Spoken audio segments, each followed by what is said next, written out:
నేను శ్రీవర్షిని అంత గలీజ్ దాని కాదు. ఒక మాట వినండి, నేను శ్రీవర్షిని అంత గలీజ్ దాని కాదు.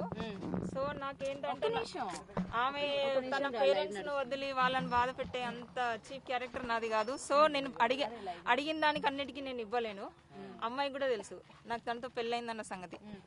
సరే, అమ్మాయిలందరినీ కాపాడడానికి వచ్చాను. అమ్మాయి తన జోలికి వెళ్ళొద్దని చెప్పేసి నేను ముందుకు వచ్చాను. అది కూడా గురువు గారి అమ్మాయిని మనం అప్రిషియేట్ చేయాల్సింది ఏంటంటే ఆవిడ ఎక్కడికైనా సిద్ధం, శ్రీనివాస్ విషయంలో న్యాయం చేయాలి, ఆయనని ఆపాలి అంటుంది. మేము కూడా అదే కదా అడుగుతున్నాము అమ్మాయిని. ఇప్పుడు ఆయన ఆపాలి కదా, మన ఉద్దేశం ఏంటంటే ఆయన ఇలాంటి పనులు ముందు చేయకూడదు. దానికి అమ్మాయి చేసి ఆగిపోవాలి. ఆ అమ్మాయి కూడా వచ్చి వాళ్ళ పేరెంట్స్ దగ్గర ఉంటే హ్యాపీ, అంతే.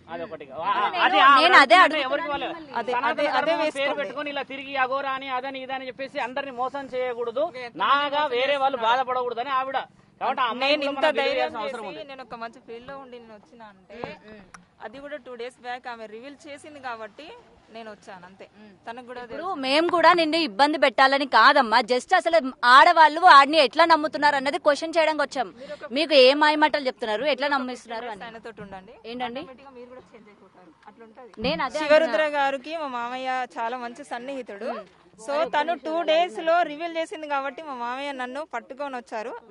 ఈయన సమక్షంలో మామయ్య ద్వారానే నేను వచ్చాను. ఎందుకంటే ఈయన నాకు ఏమంటారు అది సపోర్ట్ చేస్తా అని చెప్పేస్తే నేను వచ్చాను, అంతే తప్ప నాకు ఇంకేది.